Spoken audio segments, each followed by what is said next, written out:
നമസ്കാരം. 1 in Million-ലേക്ക് സ്വാഗതം. Amrita Civil Service Academy, Amrita TV ചേർന്ന് നടത്തുന്ന UPSC മോഡൽ മോക്ക് ഇന്റർവ്യൂ ആണ് 1 in Million എന്ന ഈ programme. Civil service mains exam കഴിഞ്ഞ് ഇന്റർവ്യൂയിലേക്ക് സെലക്ട് ചെയ്യപ്പെട്ട ഒരുപാട് കാൻഡിഡേറ്റ്സ് ആണ് ഈ പ്രോഗ്രാമിൽ പങ്കെടുക്കുന്നത്. അവർക്കെല്ലാവർക്കും ആശംസകൾ നേർന്നുകൊണ്ട് once again welcome to 1 in Million.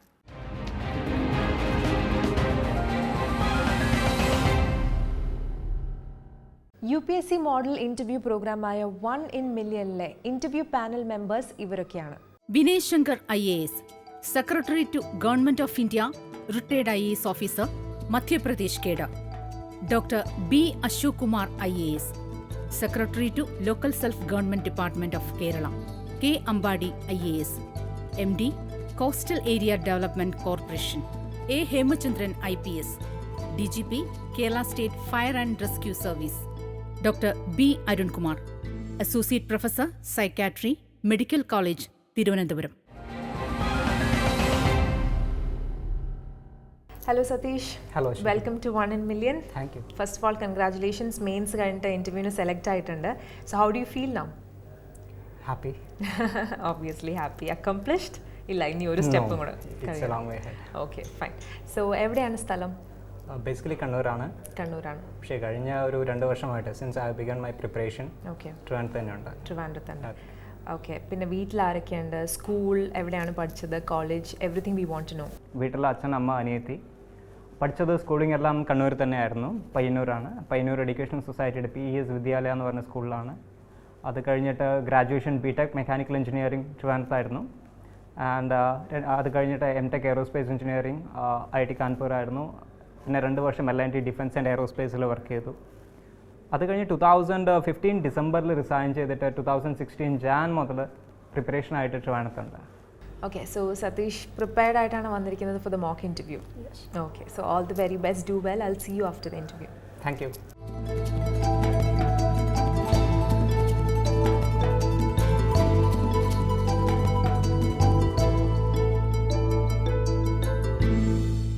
Mr. Krishnan, will you briefly introduce yourself?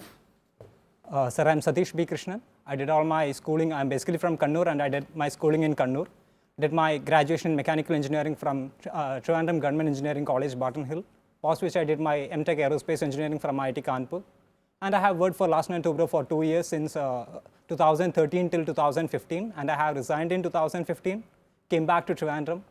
And 2016 onwards, I've been here preparing for civil service, sir. You are presently not employed anywhere? No, sir.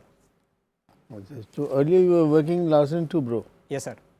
What was the specific job that you were doing there? I was in research and development, sir, in defense and aerospace division. Oh. So what was the project on which you were working? I was working in the project of hypersonic wind tunnel, sir. Wind tunnel? Wind tunnel, sir. Of hypersonic velocities. So what was the specific problem that you were dealing with? It was basically regarding how the tunnel could be designed in the first place, because it was to accommodate a velocity of like Mach 12. Mach 12? Mach 12 and Mach 14 for VSSC and DRDL, sir. So the designing of the tunnel was the project in which I was involved. Okay. So that would help in designing a wind tunnel? Yes, sir. Okay. Okay, as a person with exposure to aerospace sector, there is a current raging debate in the parliament and politics about India's latest acquisition of fighter jets. A section of the people feel that we purchased it at a price higher than the market price within quotes. Yes, sir. Now, is there such a thing as a market price for a defense product? And what are the difficulties associated if you want to discover the market price of an extremely complex defense system like the Rafale fighter jet? Sir, I feel that the very idea of market price when it comes to defense is a very perceptional one, because it is highly need based. If you are having an extremely high crunch of that particular product, you might be willing to pay an exorbitantly high price also, which was the case for which we went for Rafale. Our air squadrons were highly outnumbered when compared to the likes of China, and we were badly in a need for a multi-role combat aircraft, which could not be satisfied even by the likes of Sukhoi. That's why we had to go for Rafale even at a higher price, sir. Now, apart from the the complexity of the demand, don't you think that it's a limited buyer's market where a premium is placed for the competitive edge also? How do you factor this into price? I want competitive edge over my my regional competition, so therefore I am willing to pay a premium to acquire what is not available otherwise. Yes, sir. So it is a buyer's market in a sense, or a seller's market. What do you think? Who has the advantage? Sir, I feel that it is both in a niche condition, because if you are considering it is a unique product when it comes to subcontinent condition, because none of the countries other than India is having any exposure to the multi-role combat aircraft that is from Dassault. Even China doesn't have that. On the other hand, Sukhoi is already there with China. So it is a niche condition for the buyer, and it is the same case for the seller also, because what they are selling is a unique product. Even Eurofighter Typhoon or Swedish Gripen could not compete with that. Right. So in other words, you are saying that its idea of a market price is a very tenuous thing. You can argue it a few crores this side, that Yes, side. sir. It is all about negotiations. Based on your negotiation, your capability to pay, and the advantage you want to Yes, sir. command. Yes, sir. Do you know about how India acquires its defense systems? Acquisition procedure. Suppose Navy wants new submarines, Air Force wants new, and all these deals come to tens of thousands of crores. Yes, what sir. is the overall procedure in that? How do we go about procuring these high value items? Initially, an open public requirement is floated in the public market, where international and even domestic companies can compete for that. They can put forward their portfolios with their unique niche areas which their product has, and the pricing, corresponding pricing. And based upon these, the relatively which is cheaper and relatively which is more competent. Based on these, a final deal is made, sir. Who is in charge of this procurement? Does the Ministry of Defense do, or is finance involved, or is there a cabinet committee? What is the structure involved in procuring this? Are you aware about it? I'm sorry, sir, I'm not exactly aware of that. Okay, forget about it. What is the controversy in the semi-fructified procurement of the Augusta Westland copters? What is the issue there? CBI has already filed a few FIRs, charged a few people. What do you think went wrong in that deal? Sir, sir, from what I know, there was a corruption itself involved in that, and the Augusta Westland company was actually trying to bribe the Indian bureaucrats and the political figures to buy their copters. For what?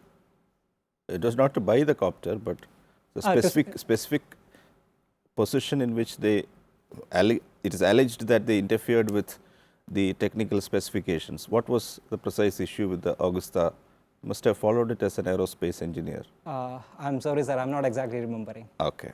So during the second level of testing, they lowered the cabin height, so as to, using that proviso only, Augusta entered the market. Oh, okay. Forget about it. As an aerospace engineer, what are the potentials for heli tourism or air tourism and in your state, and how do you see it developing, considering the congestion in roads, and is there a scope to develop heli tourism, or Sir, I feel that there is a niche area where we can actually develop the idea of heli tourism as well. For example, if we want to travel to Lakshadweep, that's one particular area where we can have a lot of tourists from domestic as well as from abroad, and the facilities are highly lacking in numbers. So exactly like you said, sir, there is a very open space for heli tourism in Kerala as well as pan-India consideration also. And also there is this middle class whose income is continuously rising, who are willing to pay a price for a slightly better luxury or slightly better comfort, sir. You have 5 airports, 4 airports now plus 1 additional coming up, proposed in Pathanamthitta district. So do you think that you can put medium range turboprops? That's one of the current debates in the Civil Aviation Ministry. So that air travel comes still cheaper, and you offload the vehicular traffic, because arguably it's less polluting. Do you see such a prospect for Kerala in future with these 5 international airports, and so that instead of KSRTC buying buses, should it be actually shifting to aviation and buy medium range taxi aircraft? Sir, I don't think that considering it as a popular mode of transportation will be very much viable, because the capacity is very much limited and the number of commutators are on a very high side. On the contrary, what I feel is that it will be better for us to develop our waterways which can hold larger population as well, sir, considering the fact that the entire coast of Kerala could be connected from top to bottom, sir. Okay. You have an interest in playing badminton. Yes, sir. Yeah. Whom do you like, Saina or Sindhu? Sir, I like Saina Nehwal slightly better than PV Sindhu, sir. And what are their differences and how do you like, why do you like? So from my limited knowledge point of view, I like Saina Nehwal slightly better because she is a bit more aggressive than PV Sindhu, who plays a slightly defensive game but is still brilliant. So I generally prefer players who are more into an aggressive mode rather than slightly defensive, sir. Now, why do you think, what are the reasons for India to excel well now in badminton? Sir, of late we have had some good quality badminton coaching institutions, particularly coming in Hyderabad, like the Gopichand Institution. So these facilities are very well nurtured by Prakash Padukone and Gopichand, both of them. They are doing a brilliant job finding talents right from a very early age. That, I guess, is bringing a drastic change in the entire platform, sir. And even in a place like Trivandrum, you can find a lot of badminton coaching centers and academies propping up. Correct. Another hobby which you have mentioned is mixed martial arts. Yes, sir. What do you mean by that? So mixed martial arts, though it has its origin in Greek forms of combat, of late it has developed as a combination of all the traditional martial arts, taking the best practices out of them and making it more lethal and more effective in close range hand-to-hand. What all traditional forms are being used by you in this? So from the person who is actually teaching me, he is actually combining various elements of boxing and Kung Fu, sir. Kung Fu, and not Kerala type. No, sir. But you hail from Kannur, which is actually known for this land of martial arts. Yes, sir. Yeah? So do you have a tradition of being, your family has a tradition or something like that? Nothing, sir. No, it is out of your interest. Yes, sir. Your district is actually always probably in national news whenever some political violence take place. Why such violence is taking place only in Kannur? Primarily in Kannur. So for one, I personally do not believe that the violence is actually very much restricted to Kannur. If you are seeing pan-India scenario, the political violence is... No, in Kerala. I am talking about Kerala. And in Kerala scenario, Kannur, what I personally again feel is the relation between an individual and political party is much like an interpersonal relation, where the family relation, where interpersonal relation is more obvious. And secondly, previously the vote bank of the left wing and the centrist and the right wing, they were very much separated. There was a rural vote bank and a non-rural or urban vote bank. But now, since these vote banks, the rural-urban divide is also coming less, there is an overlapping vote bank. So the target population for all the parties are getting mixed up, and hence there is an intense competition as well. But why this violence is taking place primarily in Kannur, not in other districts of the state? In addition to that, the culture of martial practice, which most of the Malabar people are acquainted to right from their early childhood. I feel that even that, though we can say that it is part of ancient history, the culture is always something which continues even subconsciously, sir. Now, if you are actually posted as the Superintendent of Police in Kannur, what all steps you will take to ensure that this political violence comes to an end? So what I think is most important would be to hold inter-party meeting on a regular basis. That's happening always, but still the violence also happens. From what I know, the inter-party meetings are happening only once the violence is happening. So it is actually a post-crisis scenario. On the other hand, what I feel is that it should be happening on a regular basis, even without a violence happening, so that there will be an amicable relation between the individuals. And secondly, what I have always felt is that you provide more job opportunities for the people. So automatically the youngsters are no more there available for any such political Do you clashes. feel that the real culprits are being nabbed and punished? I'm afraid it doesn't happen many a time, sir, because there is intense political interference on one hand, And on the other hand, there are also some other factors, like sometimes even personal conflicts get politicized. So both these factors are there, sir. Okay, thank you. Let us come to something entirely different. Sir. Recently, the union budget was presented. In that, an ambitious health program was declared. The finance minister described it almost as Modi care, something comparable to the US Obamacare thing. Can you explain some features of that? So the entire the health policies in this budget, they had two aspects. One was the Ayushman Bharat, and second was this the health insurance, where a 5 lakh health insurance was provided to every family annually, which will take care of all the health expenditures in both primary, secondary, and tertiary medical care, sir. So by the volume of money that is expended, this could be even larger than the Obamacare, which was actually propounded in the USA. And this is very much necessary as well, because the out-of-pocket expenditure of an average Indian when it comes to medical sector is relatively very high. I understood. What is the allocation given there? I'm afraid, sir, I'm not exactly remembering the figure, sir. The number of families supposed to be covered, you have some idea? Sorry, sir, I don't You are not remember. aware. There was some criticism that it was grossly inadequate and it was being like that. And your state Kerala is known for its healthcare programs, and recently in the Niti Aayog rating, how did it figure? I'm sorry, sir, I don't exactly. Actually, Kerala came number 1 Okay, among the largest states in India for healthcare. So what do you think are the factors which has contributed to that?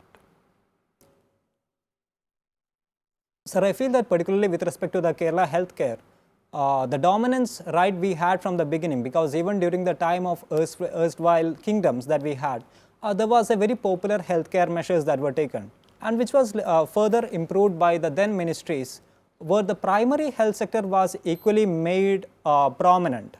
Probably while I was there in Kanpur, while I was there in Mumbai, I could never find a proper primary health center there. But on the other hand, in Kerala, you will find the community health centers and primary health centers very much active and with sufficient, though not always, in most cases you find sufficient infrastructure and the medical facilities as well, sir. That I think is most important.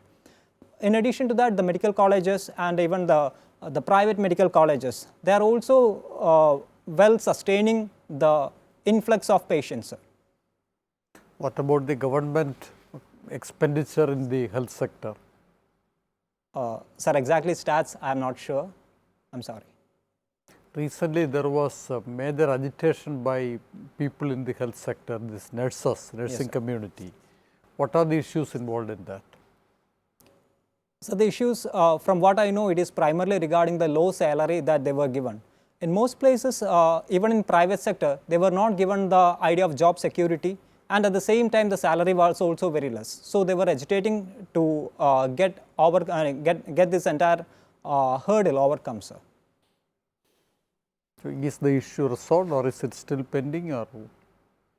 I'm afraid that it is not completely resolved still. Okay, we will come to an entirely different area. You have stayed in Mumbai and worked there? Yes, sir. Recently, there was a statewide bandh called by some Dalit parties groups in Mumbai, in not only Mumbai, the entire Maharashtra. What exactly was the issue there? Sir, it was an issue which happened even, which had its beginning in a pre-independence India, because these Dalit communities, they were initially wanting to be a part of Maratha kingdom and Maratha military organization. But because they were Dalits, the higher caste, the Maratha kingdom, they were very much apprehensive of accepting them as a part of their military.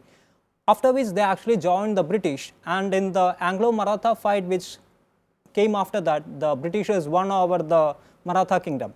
And it was celebration on that which has been happening on an yearly basis. But this year apparently it erupted out and it caused a violence, sir. No, but why should in a country like ours, this kind of conflicts take place even now? What exactly are the underlying reasons? So for one, we are a very diverse country, and along with all the effects of nationalism, the ideas of subnationalism and identity is also coming into picture. So the moment that some community is being marginalized, they try to find their own identity in the larger space. So I feel that this violence or this clash which happened could be considered as an issue of a crisis where each organization or each sect is trying to establish their space in the larger domain of nationality, sir. Do you think across the country there is a rise in the movement of the Dalits that is standing up for their rights, agitation all over the country? Is there any trend in that? Of late, yes sir, I feel that there is a emergence in Dalits identifying their rights and even getting into the street demanding their right, which could be seen in Gujarat, which could be seen even in Kerala. So I feel that there is a very prominent emergence and resurgence coming out from the part of Dalit movement, sir. So where exactly our democracy has failed, or if you feel that it has not addressed in that respect, what else it should have been done in our system? Sir, I feel that rather than considering it as a failure of democracy, I prefer to consider it as a success of democracy, where the organizations and where even the marginalized people are being given a voice to express themselves and to come up, which would not be there in many other places and if democracy was not there in India.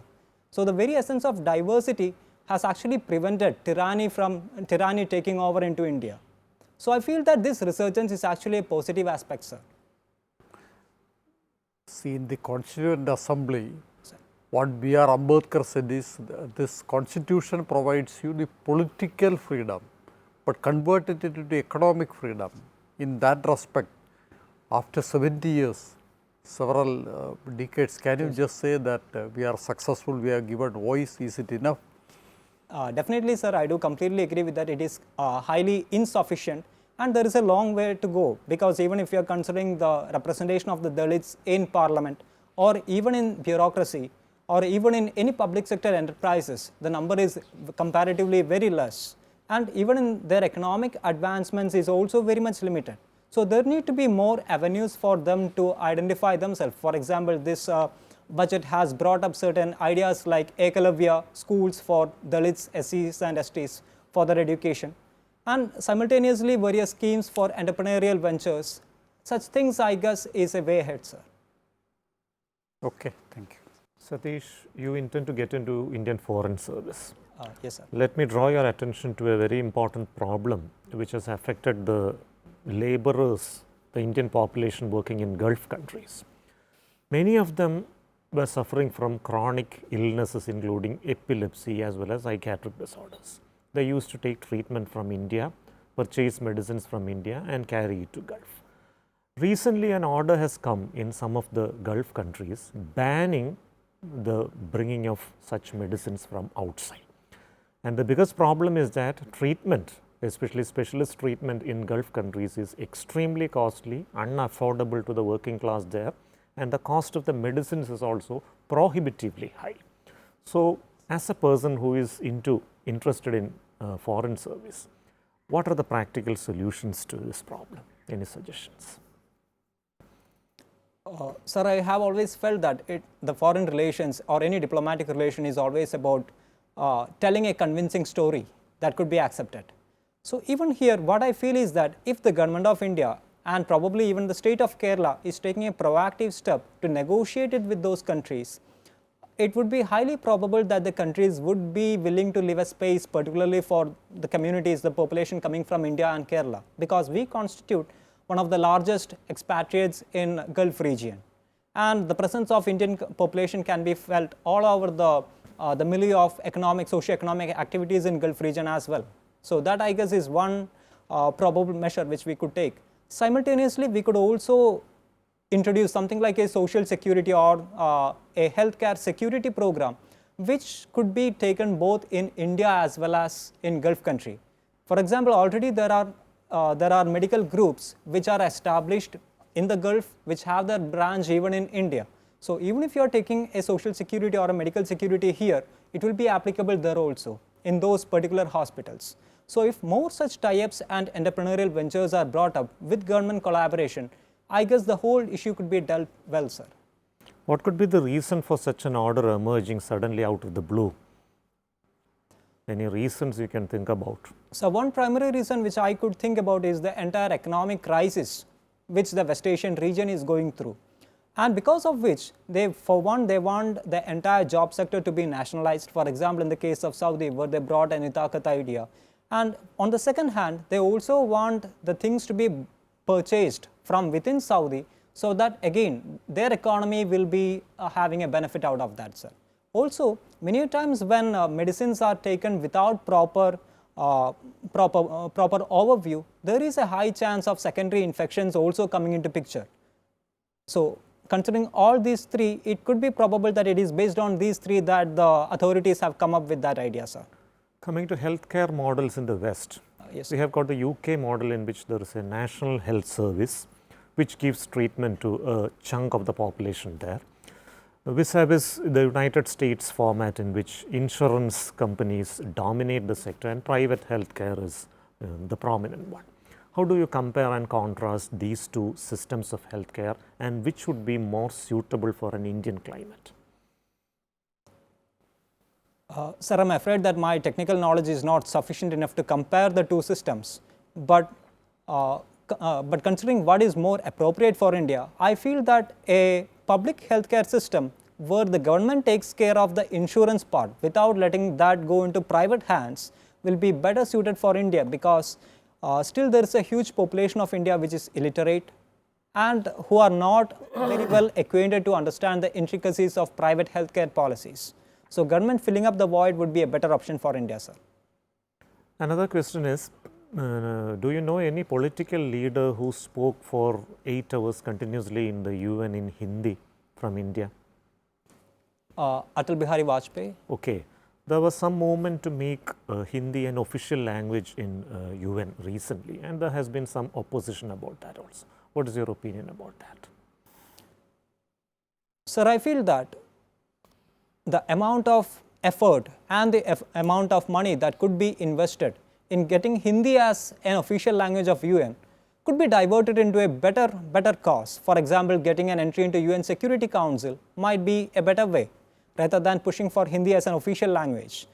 Considering the fact that it is only India who is speaking in Hindi and none of the other countries are. But on the other hand, all other official languages are spoken not just by one country but by multiple countries, sir. And even in India, the Hindi speaking population is comparatively less. So overall, I don't feel that that would be a best solution, sir.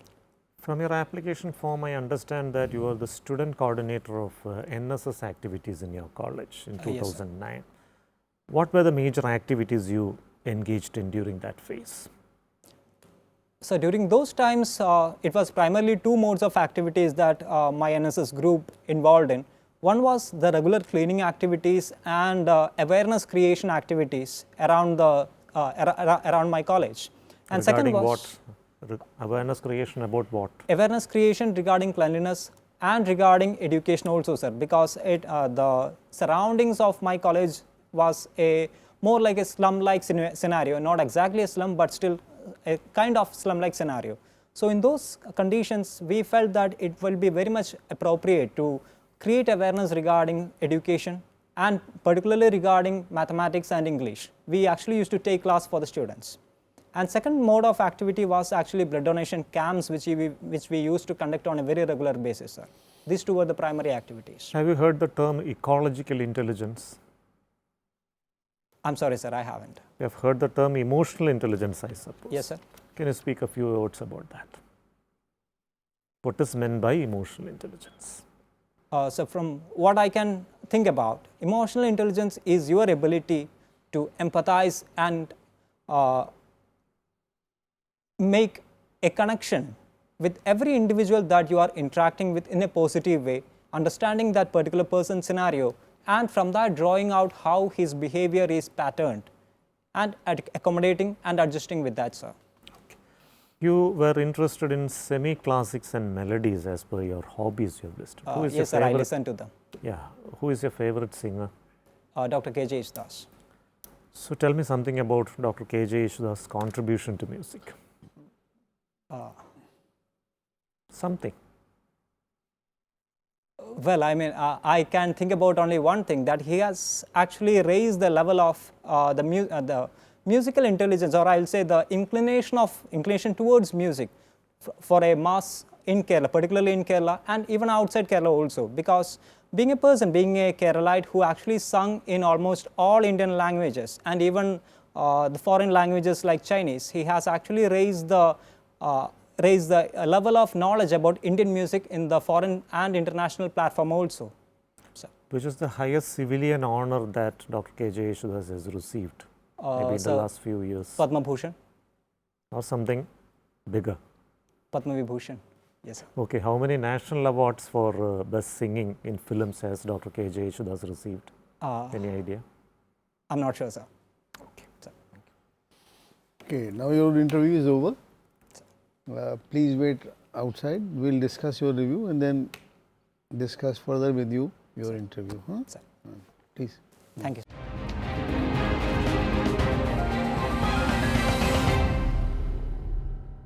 Hello Satheesh, എങ്ങനെയുണ്ടായിരുന്നു interview?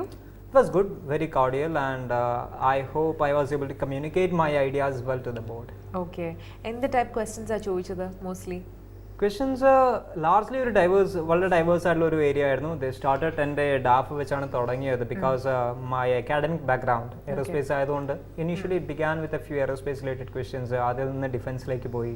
പിന്നെ few questions regarding കേരളത്തിൻ്റെ transport ഇഷ്യൂസിനെ പറ്റിയുള്ള കുറച്ച് questions from civil aviation അതിലേക്ക് ഡൈവേർട്ടായി. And it was overall very diverse, and pinna korchu social issues, health sector issues, and a few questions comparing the how Indian foreign affairs is. So overall it was very diverse questions. Okay, so how do you feel after coming out, giving the interview? I hope I did justice to the questions, and I hope I was able to communicate good with the board as well. Okay, and do you feel more confident, or I could have done better angane thonno? I guess there is always room for improvement. Improvement, exactly. So you feel you could have done better, alle? Okay, appo namukku endayalum review ne vendi kaathirikam. I'll talk to you after the review. Sure, thank you.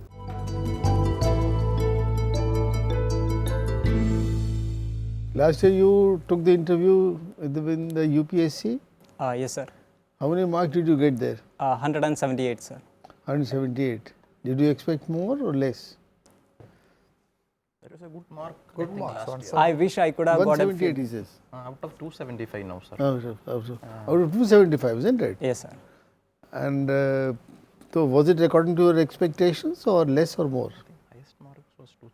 I could only wish I got a few more marks, sir. So why could you not succeed? Was it the theory part where you scored less? Yes, sir. Actually, my optional paper was quite haphazard. Oh. So that's one area where I actually lost a lot of marks. I think so. Anyway, see, I think you are an excellent candidate if you go by the interview, because your speaking is spontaneous. You are more or less on target with the answers. One cannot find any real faults with you in that sense, except that we found that since again last year was also foreign service, your first choice was foreign yes, service. Maybe you can brush up a little more at depth into, but anyway, nobody expects you to speak like person having like 10-15 years in foreign diplomacy and all that. Intelligent interest is sufficient. So I can only say that your turnout is good. Your pacing is overall you should be a very attractive candidate for the UPSC.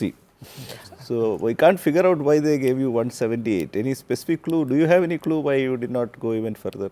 What was the highest mark that was awarded last year? For my panel, it was like 183, sir. 180. He came at the top. Okay, so that's a reasonably good score out Very there. good. So nothing much to improve out here. You have done well this time in the theory. Hopefully, yes, sir. No one knows. So we hope to see We him. can't help. It's unpredictable. Even the topper won't know. Yes. Okay, we just want to say that overall we can't point any huge blame. You did not make any wrong noise or any aspect blowing out of control. So if you want to add You to have done exceedingly well. You have done exceedingly well. We are very optimistic. You will improve upon last year's in interview, and you will make it. a more generous board also. This is pure luck. You never know. but don't be overconfident. Correct. Yes, sir. And prepare in the period that you have before the interview. Yes, sir. Select, as he is advised, foreign affairs, they will certainly ask you. Yes, sir. So, foreign affairs and other current affairs, Sir. you should practice. Yes, sir. The idea is you pick up themes now and make a noting of 3 to 5 facts about it that Yes, you sir. must know. Take any issue, Sir. disarmament, foreign policy, ambient neighbors, armed conflict. Keep 4 or 5 core points with you, Yes, sir. which are impressive, and then adjust it to the answer and form your opinion. It's Yes, very sir. important that you are on top of the facts. Sir. Better Thank luck. you so much. Wish you the best. Thank Hope you, sir. this time you will get into. Thank you, sir.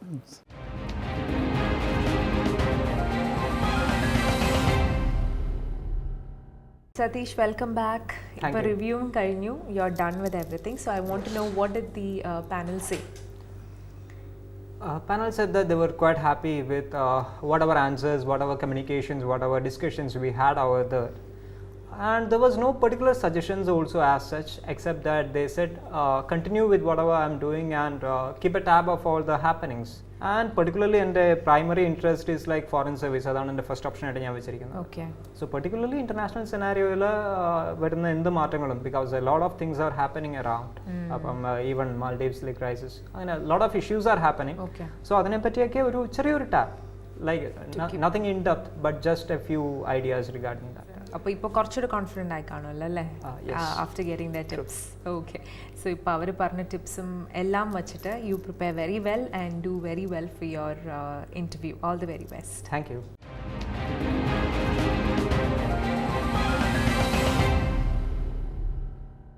One in മില്യണിലെ panel മെമ്പേഴ്സിൽ ഒരാളായ Prashanth IAS sir ഇപ്പോൾ എൻ്റെ കൂടെയുണ്ട്. അദ്ദേഹത്തോട് civil സർവീസിനെ കുറിച്ച് നമുക്ക് കൂടുതൽ ചോദിച്ച് മനസ്സിലാക്കാം. Hello sir, welcome to one in million. So എനിക്ക് ബേസിക്കലി കുറച്ച് ക്വസ്റ്റ്യൻ ചോദിക്കാനുള്ളത്, ആദ്യമായിട്ട് തന്നെ ഇവിടെ കേരളത്തിലുള്ള candidates, do you think they lack communication and presentation skills ഇവിടുന്ന് പോകുന്നത്? സാധാരണ പറയാറുള്ളൊരു കാര്യമാണ്, അതായത് മലയാളികൾക്ക് കാര്യങ്ങളൊക്കെ അറിയാം, പക്ഷേ they don't know how to communicate or how to express. അതിൽ പ്രധാനമായിട്ടൊരു ഇഷ്യൂ ആയിട്ട് വരുന്നത് എന്താണെന്ന് വെച്ചാൽ, നമ്മൾ എല്ലാവരും ഇൻ്റർവ്യൂ കൊടുക്കുന്നത് ഇംഗ്ലീഷിലായിരിക്കും, പക്ഷേ നമ്മൾ ചിന്തിക്കുന്നത് മലയാളത്തിലായിരിക്കും. അപ്പോൾ പലപ്പോഴും അത്ര ഒരു ഫ്ലോ കിട്ടില്ല, പറയില്ല ആ ഫ്ലോ നശിപ്പിച്ചു കളഞ്ഞു എന്ന് പറയും. They are not able to really communicate freely. പക്ഷെ അൾട്ടിമേറ്റ്ലി എന്താണെന്ന് പറയുക, കാര്യം അറിയുമെങ്കിലേ ആ ഫ്ലോയും വരുള്ളൂ. ഇപ്പോൾ first of all you need to know things. Second, ഈ ലാംഗ്വേജ് ബാരിയറിനെ മറികടക്കണം. അത് ഒരുപക്ഷെ ഇൻ്റർവ്യൂവിൻ്റെ കുറച്ച് മുമ്പ് തൊട്ട് 1-2 മാസം വളരെ കോൺഷ്യസ് ആയിട്ട് ഇംഗ്ലീഷിൽ കമ്മ്യൂണിക്കേറ്റ് ചെയ്താൽ മതി, സംസാരിച്ചാൽ മതി. കാര്യങ്ങൾ പറഞ്ഞ് അപ്പോൾ തന്നെ കുറച്ചൊരു ഫ്ലുവൻസി കിട്ടും. ഇതൊന്നും വലിയ തലപോകുന്ന കാര്യമൊന്നുമല്ല, അത്ര ഇതിനെപ്പറ്റി വറീഡ് ആവേണ്ട ഒരു കാര്യവും ഇല്ല. Malayalis are far far better. ആ ഒരു കോൺഫിഡൻസ് ആദ്യം നമുക്കും വേണം. ഓക്കെ ഓക്കെ, ദാറ്റ്സ് സാറിൻ്റെ ആ വാക്ക് കേൾക്കുമ്പോൾ എന്തായാലും എല്ലാവർക്കും ഒരു സമാധാനം ഉണ്ടായിരിക്കും. And other thing is that ഇവിടെ ഇപ്പോൾ കേരളത്തിൽ ട്രിവാൻഡ്രത്ത് എവിടെ ആയാലും ഒരുപാട് IAS ട്രെയിനിങ് ഇൻസ്റ്റിറ്റ്യൂട്ട്സ് സ്റ്റാർട്ട് ചെയ്തിട്ടുണ്ട്. So do you think it's a good sign? Because lot of people are going out of Kerala for these trainings. To ഡൽഹിയിലൊക്കെ പോയി ട്രെയിനിങ് എടുക്കുന്നുണ്ട്. ബട്ട് ഇപ്പോൾ ഒരുപാട് ട്രെയിനിങ് ഇൻസ്റ്റിറ്റ്യൂട്ട്സ് ഇവിടെ കേരളത്തിൽ സ്റ്റാർട്ട് ചെയ്തിട്ടുണ്ട്. Do you think it's a good sign? ഒരുപാട് institutes വരുന്നത് വലിയ ഗുഡ് സൈൻ ഒന്നുമല്ല, കാരണം ഇറ്റ്സ് മോർ അബൌട്ട് കൊമേഴ്സ്. പക്ഷേ ഡൽഹിയിൽ പോയാലേ രക്ഷപ്പെടുള്ളൂ എന്ന് പറയുന്ന ഒരു കാര്യം ശരിയല്ല. Ultimately it boils down to whether you are really interested in this, whether you are putting in your hard work. അല്ലാതെ ഒരു ഇൻസ്റ്റിറ്റ്യൂട്ടിനും നിങ്ങളെ രക്ഷപ്പെടുത്താൻ സാധിക്കില്ല, അതാണ് സത്യം. അല്ലാതെ ഇന്നെടുത്ത് പഠിച്ചതുകൊണ്ട് നിങ്ങളെ രക്ഷപ്പെട്ടു പോകുന്നൊന്നും ആരെങ്കിലും ആര് പറഞ്ഞാലും ശരി, that's not true. At the end of the day, it's your hard work, അല്ലേ? It's your hard work. ഒരു ഇൻസ്റ്റിറ്റ്യൂട്ടിലും പോവാതെ പഠിച്ചവരുമുണ്ട്. എൻ്റെ ബാച്ചിൽ ഞങ്ങൾ 5 പേരുണ്ടായിരുന്നു ആദ്യത്തെ 20-ൽ. ഫസ്റ്റ് 20 റാങ്ക്സിൽ വി വർ 5 of us. അതിൽ എനിക്കൊന്ന് 4 പേര് ഡൽഹിയിൽ പോയിട്ടേ ഇല്ല, ഇൻ്റർവ്യൂക്ക് പോകുമ്പോഴാണ് ഡൽഹി പോകുന്നത്. ഓക്കെ, അപ്പോൾ ഡൽഹി ഈസ് നോട്ട് ഇന്നോവേറ്റബിൾ. പക്ഷേ സ്റ്റഡി മെറ്റീരിയൽസ് അതിപ്പോൾ എവിടെ നിന്ന് വേണമെങ്കിലും നമുക്ക് സോഴ്സ് ചെയ്യാം. We should have a minimum guarantee stuff with us. അതിന് ഇപ്പോൾ ഡൽഹിയിൽ നിന്നുള്ള മെറ്റീരിയൽസൊക്കെ പ്രൊക്യൂർ ചെയ്യുന്നതിൽ തെറ്റൊന്നുമില്ല. പക്ഷേ അവിടുത്തെ പോലെ തത്തമ്മ പൂച്ച പോലെ എല്ലാവരും ഒരുപോലെ എഴുതുമ്പോൾ ഒരേ രീതിയിൽ ആൻസർ ചെയ്യുന്നതിനെക്കാട്ടിലും നല്ലത് തിരുവനന്തപുരത്തോ വല്ലതും ഇരുന്നിട്ട് കുറച്ചുകൂടെ ഡിഫറെൻ്റ് ആയിട്ട് എഴുതുന്നതാണ്. ഡിഫറെൻ്റ് എന്ന് പറഞ്ഞാൽ തെറ്റെന്നല്ല, ശരിയായ ഉത്തരം തന്നെ കുറച്ചുകൂടെ ഡിഫറെൻ്റ് ആയിട്ട് കുറച്ചുകൂടെ നന്നായിട്ട് എക്സ്പ്രസ് ചെയ്യാൻ സാധിച്ചാൽ your answers will stand out. Common sense അല്ലേ, നമ്മൾ ഒരേപോലത്തെ ആൻസർ ഷീറ്റ് നോക്കുന്നതിനിടയിൽ ഒരെണ്ണം വ്യത്യസ്തമായ രീതിയിൽ കുറച്ചുകൂടെ നന്നായിട്ട് പ്രസൻറ്റ് ചെയ്തിട്ടുണ്ടെങ്കിൽ definitely he will score higher. End of the day everything is hard work. പക്ഷെ അല്ലാതെ അവർക്കൊരു മെസ്സേജ് കൊടുക്കാമെന്ന് പറഞ്ഞാൽ വാട്ട് വിൽ യു സേ? ഞാൻ എപ്പോഴും പറയുന്ന ഒരു കാര്യമാണ്, എന്തിനാണ് ഇതിൽ വരുന്നതെന്നുള്ളത് ആദ്യം ക്ലാരിറ്റി വേണം. എന്തിനാണ് വരുന്നത്, അത് എന്ത് ചെയ്യാൻ വേണ്ടിയാണ് വരുന്നത്, എന്ത് ആഗ്രഹിച്ചിട്ടാണ് വരുന്നത് എന്നുള്ളതിൽ ക്ലാരിറ്റി ഉണ്ടാവണം. വേണ്ടാത്ത പലതും പ്രതീക്ഷിച്ചിട്ട്, വേണ്ടാത്ത in the sense there are lots of things you can aspire for. പണമോ അല്ലെങ്കിൽ ഈ സിനിമയിൽ കാണുന്ന സ്ലോ മോഷനിലുള്ള നടപ്പോ അല്ലെങ്കിൽ അതോറിറ്റിയോ കൊടിയോ ലൈറ്റോ ഇതൊക്കെ കണ്ടിട്ടാണെങ്കിൽ you will be disappointed in due course of time. കാരണം ഇതിനൊക്കെ ഒരു പുതുമോടിയുടെ ഒരു ഇത് മാത്രമേ ഉള്ളൂ. അത് കഴിയുമ്പോൾ യു വിൽ ഫീൽ ഡിപ്രസ്ഡ്. മാത്രമല്ല ഈ അധികാരം, അതോറിറ്റി എന്നൊക്കെ പറയുന്നത് സിനിമയിൽ കാണുന്ന പോലെയുള്ള ഒരു ജീവിതമല്ല. There are lots of other things to it. Reality കുറച്ചുകൂടെ ടഫാണ്. നിങ്ങൾക്ക് ഡെയിലി ഫൈറ്റ് ചെയ്തിട്ട് തന്നെ പല കാര്യങ്ങളും നേടിയെടുക്കുകയും ചെയ്ത് നടപ്പിലാക്കുകയൊക്കെ വേണ്ടതാണ്. അപ്പോൾ അതിനുള്ളൊരു പെർസിവറൻസും ഒക്കെയാണ് വേണ്ടത്. സുഖജീവിതം പ്രതീക്ഷിച്ചിട്ട് വരരുത്. മാത്രമല്ല സമയം നമ്മുടെ കയ്യിലായിരിക്കില്ല. Lots of things. ഇപ്പോൾ ജോബ് കണ്ടന്റിനെ കുറിച്ച് ഒരു ധാരണ കൂടെ വേണം. ജീവിതകാലം മുഴുവൻ കളക്ടറായിട്ടിരിക്കുക അങ്ങനെയൊക്കെ തെറ്റിദ്ധാരണയുണ്ട്. Collectorship is something which you do in your life for maybe 2 or 3 years. ഈ entire tenure of entire service period of around 33 or 35 years. ഇതിനകത്ത് ഒരു 2-3 വർഷത്തെയാണ് ഈ ജോലി. ഇതൊക്കെ കണ്ട് മെസ്മറൈസ്ഡ് ആയിട്ട് വരുന്ന ആൾക്കാരുണ്ട്. So that's one point. Second thing, പരീക്ഷയ്ക്ക് പ്രിപ്പയർ ചെയ്യുമ്പം പരീക്ഷയ്ക്ക് മാത്രം പ്രിപ്പയർ ചെയ്യുന്നതായിട്ട് മനസ്സിൽ കാണുക. ഇത് വേറെന്തോ വലിയ ആറ്റം ബോംബ് ഉണ്ടാക്കുകയോ റോക്കറ്റ് സയൻസോ ഒന്നും അല്ല. So you just take this as an exam. ഇപ്പോൾ ഒരു പരീക്ഷയ്ക്ക് പഠിക്കുമ്പോൾ സാധാരണ എന്തൊക്കെ ചെയ്യുമോ അതൊക്കെ ഇതിനും ചെയ്യണം. നല്ലൊരു എപ്പോഴും ഞാൻ പറയുന്ന ഒരു സ്റ്റാൻഡേർഡ് സജഷൻ എന്ന് പറഞ്ഞാൽ, പരീക്ഷയ്ക്ക് പഠിക്കുമ്പോൾ നിങ്ങൾ ചോദ്യം ഇടുന്ന ആളെ മനസ്സിൽ കണ്ട് പഠിക്കുക. എന്തെങ്കിലും വായിച്ചുകൊണ്ട് പോകുമ്പോൾ ചോദ്യം ഇടുന്ന ആൾ ഇവിടുന്ന് എങ്ങനെയായിരിക്കും ചോദ്യം ഇടുക എന്ന് just think of the question setter. ആ ഒരു ആംഗിളിൽ പഠിക്കുക. പരീക്ഷ എഴുതുന്ന നേരം ഇൻവിജിലേറ്റർ അത് എങ്ങനെ വാല്യൂ ചെയ്യുന്ന ആൾ, അയാൾ എങ്ങനെയായിരിക്കും ഇത് വാല്യൂ ചെയ്യുക എന്ന് മനസ്സിൽ കാണുക. ഇത് പറയുമ്പോൾ വളരെ സിമ്പിളായിട്ട് തോന്നും, പക്ഷേ ഇതിനകത്ത് കുറേ കാര്യങ്ങളുണ്ടെന്നാണ് എൻ്റെ ഒരു വിശ്വാസം. കാരണം നിങ്ങൾ പഠിക്കുമ്പോൾ തന്നെ ക്വസ്റ്റ്യൻ മനസ്സിൽ കണ്ട് പഠിക്കാൻ തുടങ്ങും. ഒരു പാരഗ്രാഫ് വായിച്ചു കഴിഞ്ഞാൽ ഇതിനകത്ത് നിന്നുള്ള പോസിബിൾ ക്വസ്റ്റ്യൻസ് എന്താണെന്നൊരു ക്വസ്റ്റ്യൻ സെറ്ററിൻ്റെ ആംഗിൾ നിന്ന് ആലോചിച്ച് കഴിയുമ്പം നിങ്ങൾ വേറെ രീതിയിലാണ് അത് വായിക്കുക. പ്രീവിയസ് ക്വസ്റ്റ്യൻ പേപ്പേഴ്സ് ഉണ്ടാവും, സിലബസ് ഉണ്ടാവും, ഇതെല്ലാം വെച്ചിട്ടല്ലേ നമ്മൾ പഠിക്കുക. അപ്പോൾ ഒരു പ്രതീക്ഷിക്കുന്ന ക്വസ്റ്റ്യനെ മനസ്സിൽ കണ്ടിട്ടുള്ള ഒരു പഠിത്തമായി മാറും അത്, വിച്ച് ഈസ് വെരി എഫക്റ്റീവ്, വെറുതെ വായിച്ചു വിടുന്നതിനെക്കാട്ടിലും. അതൊന്ന്. രണ്ട്, ഈ പറഞ്ഞ പോലെ ഈ വാല്യൂ ചെയ്യുന്ന ആളെ മനസ്സിൽ കണ്ടിട്ടാണ് എഴുതുന്നതെങ്കിൽ കുറച്ചുകൂടെ വൃത്തിയിൽ എഴുതാൻ ആദ്യം തോന്നും. ഇപ്പം ഞാനാണ് വാല്യൂ ചെയ്യുന്നതെങ്കിൽ എനിക്ക് എങ്ങനെ അത് കാണണം എന്നൊരു ആഗ്രഹം ഉണ്ടാവില്ലേ? വൃത്തിക്ക് കാണണമെന്നുണ്ടാവും, കുറച്ചുകൂടെ നല്ല രീതിയിൽ പ്രസൻറ്റ് ചെയ്ത് കാണണമെന്നുണ്ടാവും, വ്യത്യസ്തമായ രീതിയിൽ പ്രസൻറ്റ് ചെയ്ത് കാണണമെന്നുണ്ടാവും, പോയിന്റ്സ് എഴുതി കാണാൻ ചിലപ്പോൾ ഇഷ്ടമുണ്ടാവും, ചിലപ്പോൾ ഡയഗ്രാംസ് കാണാൻ തോന്നും. ഇതൊക്കെ നമ്മൾ ഒരു വാല്യൂ ചെയ്യുന്ന ആളെ ഇംപ്രസ് ചെയ്യാൻ വേണ്ടി ചെയ്യുന്ന കാര്യങ്ങളാണ്. ചെറിയ ഗിമ്മിക്സ് ആയിരിക്കാം, പക്ഷേ these sort of things actually it really matters. ഇതൊക്കെ ആയിരിക്കും ചിലപ്പോൾ ആ ഒരു ഗെയിം ചേഞ്ചർ, ടിൽറ്റ് ചെയ്യുന്നത്. ഏറ്റവും ടോപ്പ് റാങ്കിൽ വരുമ്പോൾ 1-2 മാർക്കിലൊക്കെയാണ് ഭയങ്കരമായിട്ട് വ്യത്യാസം വരുന്നത്, ചെറിയ പോയിന്റ്സ് ആയിട്ട് വരുന്നത്. ഇപ്പോൾ 5-8 പേപ്പറാണല്ലോ എഴുതുന്നത്, ഇതിൻ്റെ എല്ലാത്തിൻ്റെ അഗ്രിഗേറ്റ് ആണ് ഫൈനലി റാങ്കിങ്ങിന് എടുക്കുന്നത്. നിങ്ങളിതിൻ്റെ മാർക്കിൻ്റെ പാറ്റേൺസ് നോക്കിയാലും മനസ്സിലാവും. തുടക്കത്തിൽ നല്ല ഗ്യാപ്പ് ഉണ്ടാവും, പിന്നെ അവസാനം എല്ലാം കൂടെ ചേർന്നിട്ടാണ്, in the sense almost similar marks വാങ്ങുന്ന കുറേ പേരുണ്ടാവും. അപ്പോൾ അവിടെയൊക്കെ ഡിഫറൻഷിയേറ്റർ വെരി ലിറ്റിൽ, ചെറിയ 1-2 മാർക്കിലായിരിക്കും നമ്മൾ സർവീസ് ഡിറ്റർമിൻ ചെയ്യപ്പെടുന്നതും ചിലപ്പോൾ റാങ്ക് ലിസ്റ്റിൽ ഉണ്ടോയെന്ന് തന്നെ ഡിറ്റർമിൻ ചെയ്യപ്പെടുന്നതും. So you have to be careful in that sense. അതുപോലെ സാർ നേരത്തെ പറഞ്ഞതുപോലെ ഇത് റോക്കറ്റ് സയൻസ് ആണെന്ന് വിചാരിച്ച് പഠിക്കുമ്പോൾ ചിലപ്പോൾ കാലിബർ ഉള്ള കുട്ടികൾക്ക് പോലും they might miss something when they come for interview or ഭയങ്കര ടെൻഷൻ എടുത്തിട്ടൊക്കെ എഴുതുമ്പോൾ ഭയങ്കര കുറേ മിത്തുകളുണ്ടല്ലോ ഇതിനെപ്പറ്റി. ഇപ്പോൾ വാല്യൂ ചെയ്യുന്നത് സിവിൽ സർവൻസ് ആണ്, IAS കാരൊക്കെയാണ് ഇരുന്ന് ആൻസർ ഷീറ്റ് നോക്കുന്നത്, അങ്ങനെയൊക്കെ പല തെറ്റിദ്ധാരണകളുണ്ട്. ആൻസർ ഷീറ്റ് നോക്കാൻ വേണ്ടി IAS ഇരിക്കുകയാണെങ്കിൽ പിന്നെ ബാക്കി പണിയക്കാരെയും they have their own job. അപ്പോൾ ഇത് ഇസ് സംതിങ് ഡിഫറെൻറ്റ്, ഇതിനെ പരീക്ഷയായിട്ട് തന്നെ കാണണം. അപ്പോൾ ചിലർ ഈ തെറ്റിദ്ധാരണയൊക്കെ കാരണം ആൻസർ എഴുതുമ്പം ഒരു സിവിൽ സർവൻറ്റിൻ്റെ ആംഗിൾ എന്ന് വേണം എഴുതാൻ എന്നൊക്കെ പറഞ്ഞിട്ട് ഒരു ഫിസിക്സ് ഓപ്ഷൻ എടുത്ത ഒരാൾ ആറ്റമിക് എനർജിയെ പറ്റി എഴുതാൻ നേരം അതിനകത്ത് ഒരു സിവിൽ സർവൻറ്റിൻ്റെ ആംഗിളൊക്കെ കൊണ്ടുവരാൻ നോക്കിയാൽ you are actually not answering to the point. ചോദിച്ച ചോദ്യത്തിന് കൃത്യമായിട്ട് ഉത്തരം എഴുതുക എന്നുള്ളൊരു പണി ചെയ്യുക. That is all that's expected. So having said that ഈ ഒരുപാട് മിത്തുകൾ ഇപ്പോൾ സർ ഇപ്പോൾ സർവീസിൽ വന്നിട്ടായിരിക്കും ചിലപ്പോൾ അറിഞ്ഞത് it's all wrong about what you said right now. So ഇതേപോലെ ഒരു 2-3 ഞാൻ പോയിന്റ് ഔട്ട് ചെയ്യാൻ പറഞ്ഞാൽ what would you say that there might be some myth prevailing, so to tell the candidates who are actually watching ഇതേപോലെയുള്ള ഒരുപാട് കാര്യങ്ങളുണ്ട്, don't fall into it എന്ന് പറയണമെങ്കിൽ what would you say? So many. ഒന്ന് first of all ഞാൻ പറഞ്ഞല്ലോ, ഇത് value ചെയ്യുന്നത് സിവിൽ സർവൻസ് ആണെന്നുള്ളൊരു തെറ്റിദ്ധാരണയുണ്ട്. അപ്പോൾ അവരെ ഇമ്പ്രസ് ചെയ്യാൻ വേണ്ടി അവരുടെ ഒരു ആംഗിളിലൊക്കെ എഴുതാൻ തുടങ്ങും. അതൊന്ന്. രണ്ട്, ഈ ഇൻ്റർവ്യൂ അല്ലെങ്കിൽ സോ കോൾഡ് ഇൻ്റർവ്യൂ എന്നല്ല ശരിക്കും, ഇറ്റ്സ് എ പേഴ്സണാലിറ്റി ടെസ്റ്റ്. അപ്പോൾ ഈ പേഴ്സണാലിറ്റി ടെസ്റ്റിൽ പല ഫോർവേഡുകളും നമുക്ക് വാട്സാപ്പിലും ഇതിലൊക്കെ വരും. ഇങ്ങനെ ചോദിച്ചു, അപ്പോൾ ഇങ്ങനെ മറുപടി പറഞ്ഞു, അയാൾക്ക് 2ാം റാങ്ക് കിട്ടി, അയാളിപ്പോൾ ഇന്ന സർവീസിലാണെന്നൊക്കെ പറഞ്ഞ് you get so many forwards. ഇതെല്ലാം നോൺസെൻസ് ആണ്. അങ്ങനെ ഒന്നാമത് അമ്മാതിരി കുസൃതി ചോദ്യം ചോദിക്കാനൊന്നുമല്ല ഇൻ്റർവ്യൂ ബോർഡ് ഇരിക്കുന്നത്. ഇപ്പോൾ ഈ ഒരു പ്രോഗ്രാമിലൂടെ നമ്മൾ കാണിക്കുന്നുമുണ്ട് ആക്ച്വലി നടക്കുന്ന ഇൻ്റർവ്യൂവിൽ ചോദിച്ചിട്ടുള്ള ചോദ്യങ്ങൾ, ചോദിക്കുന്ന ആ ട്രെൻഡ്, ഇതൊക്കെ വെച്ചിട്ടാണ് നമ്മളിത് കാണിക്കുന്നത്. റിയലിസ്റ്റിക് ആയിട്ടുള്ളൊരു സാധനമാണ് കാണിക്കുന്നത്. അവിടെ ഒരു ഉദ്യോഗാർത്ഥിയെ കുടഞ്ഞ് ഇല്ലായ്മ ചെയ്യാനോ അല്ലെങ്കിൽ അയാളുടെ അറിവിനെ അളക്കാൻ വേണ്ടി ഭയങ്കരമായിട്ട് അസസ് ചെയ്യാൻ വേണ്ടിയിട്ടോ ഒന്നും ഒരു എഫേർട്ട് ഉണ്ടാവില്ല. കാരണം അറിവ് അളക്കുക എന്ന് പറയുന്നത് ആ റിട്ടൺ പരീക്ഷയിലാണ്. That is done.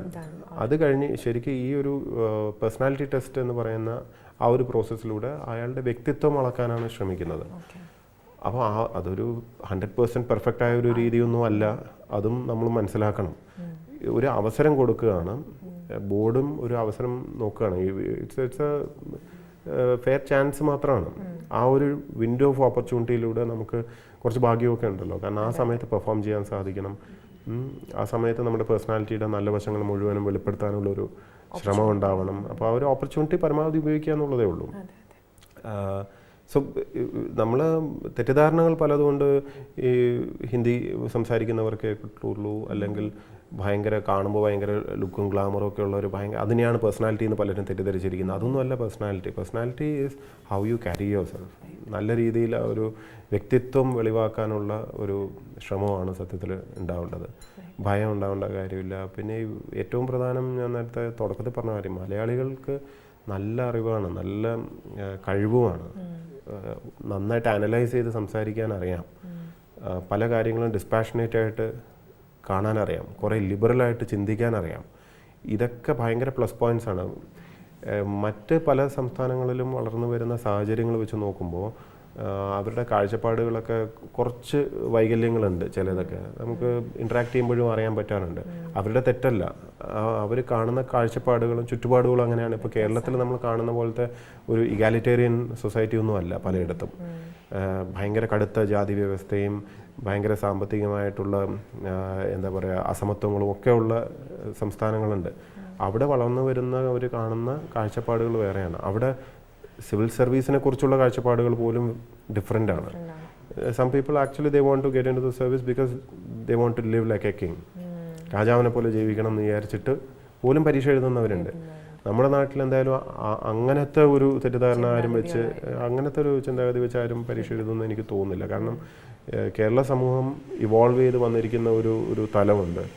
ഈ ഒരു തലത്തിൽ നമ്മുടെ സിവിൽ സർവൻസ് എന്ന് പറയുന്നവർ ജനങ്ങളുമായിട്ട് ചേർന്ന് നിന്ന് പ്രവർത്തിച്ചിട്ട് ഒരു പബ്ലിക് പാർട്ടിസിപ്പേഷനോടുകൂടെയും ജനങ്ങളുടെ ഒപ്പം നിന്ന് പ്രവർത്തിക്കാനുമൊക്കെയാണ് വിധിക്കപ്പെട്ടിട്ടുള്ളത്. അല്ലാതെ മറ്റൊരു രീതിയിലുള്ളൊരു രാജകീയമായിട്ടുള്ളൊരു സെറ്റപ്പിൽ ജീവിക്കുന്ന, ജനങ്ങളിൽ നിന്ന് ദൂരെ നിൽക്കുന്ന ഒരു കൂട്ടരല്ല. അങ്ങനെയല്ല സമൂഹം ഇവിടെ നിന്ന് പ്രതീക്ഷിക്കുന്നതും. So you can easily understand. അതാണ് ഐഡിയൽ ഒരു സിവിൽ സർവൻറ്റിൻ്റെ ഒരു ട്രെയ്റ്റ്. അത് മലയാളിയെ പ്രത്യേകിച്ച് പഠിപ്പിച്ചു കൊടുക്കേണ്ട കാര്യമില്ല എന്നാണ് ഞാൻ പറഞ്ഞത്. Okay, thank you so much, sir. 3 points പറഞ്ഞത്, every word that comes out of your mouth makes a lot of difference to the candidates. Thank you so much, sir. 1 in Millionന്റെ ഇന്നത്തെ എപ്പിസോഡ് ഇവിടെ അവസാനിക്കുകയാണ്. വീണ്ടും കാണുന്നത് വരേക്കും നന്ദി, നമസ്കാരം.